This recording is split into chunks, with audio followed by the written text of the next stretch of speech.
আসসালামু আলাইকুম এভরিওয়ান। আমি আজকে আপনাদেরকে আলু দিয়ে টমেটো দিয়ে পাঙ্গাস মাছ রান্না করে দেখাবো। এর জন্য এখানে পাঙ্গাস মাছটা লবণ লেবু দিয়ে ধুয়ে নিয়েছি এবং হলুদের গুঁড়া, মরিচের গুঁড়া, লবণ দিয়ে মেখে নিয়েছি। এখানে একটা আলু নিয়েছি একটা টমেটোটার বিচি ফেলে খোসা কেটে নিয়েছি।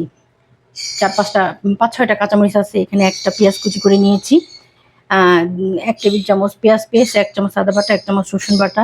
মশলায় নিয়েছি 1 চামচ হলুদের গুঁড়া, 1 চামচ কাশ্মীরি লাল মির্চের গুঁড়া, 1 চামচ ধনিয়ার গুঁড়া, 1 চামচ জিরার গুঁড়া, পরিমাণ মতো লবণ, ধনিয়া পাতা কুচি, এক্সট্রা ভার্জিন অলিভ অয়েল। এখানে একটা ফ্রাই প্যান নিয়ে নিয়েছি। এখন এক্সট্রা ভার্জিন অলিভ অয়েল তেল দিয়ে দিব। এখন মাছটা ভেজে নিব আমি। এখন এখানে মাছ দিয়ে দিব। মাছটা আমি ভেজে নিব, সাথে আলুগুলো দিয়ে দিব।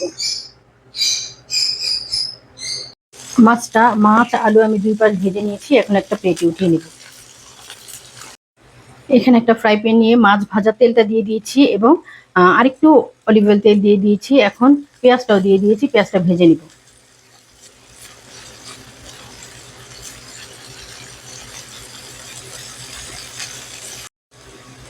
এখন এখানে পেঁয়াজটা হালকা নরম হয়ে আসছে। এখন এই পর্যায়ে দিয়ে দিব পেঁয়াজ বাটা এবং আদা রসুন বাটা। পেঁয়াজ আদা বাটাটা আমি পেঁয়াজের সাথে একটু ভেজে নিব। এখন এই পর্যায়ে সব মশলাগুলো দিয়ে দিব।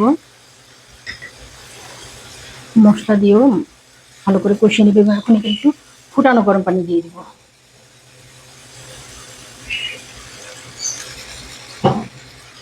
গরম পানি দিয়ে মশলাটা ভালো করে কষিয়ে নেব, যাতে মশলা থেকে গন্ধটা চলে যায়। মশলা কষানো হয়ে গেছে, উপরে তেল উঠে আসছে।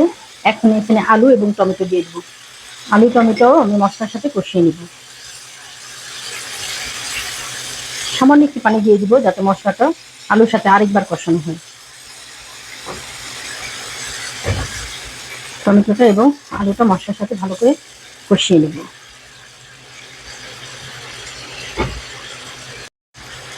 আলু টমেটো মশলার সাথে কষিয়ে নিয়েছি। এখন এখানে মাছটা দিয়ে দিব।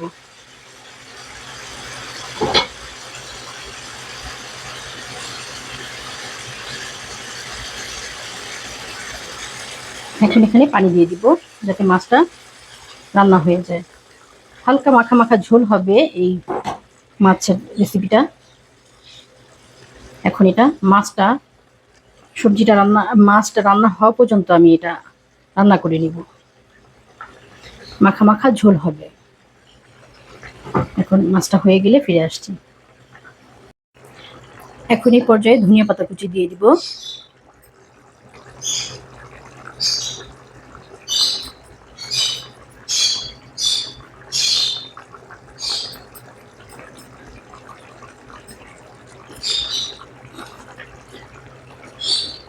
এখন 2 মিনিট ঢেকে রেখে আমি আপনাদেরকে সার্ভ করে দেখাচ্ছি।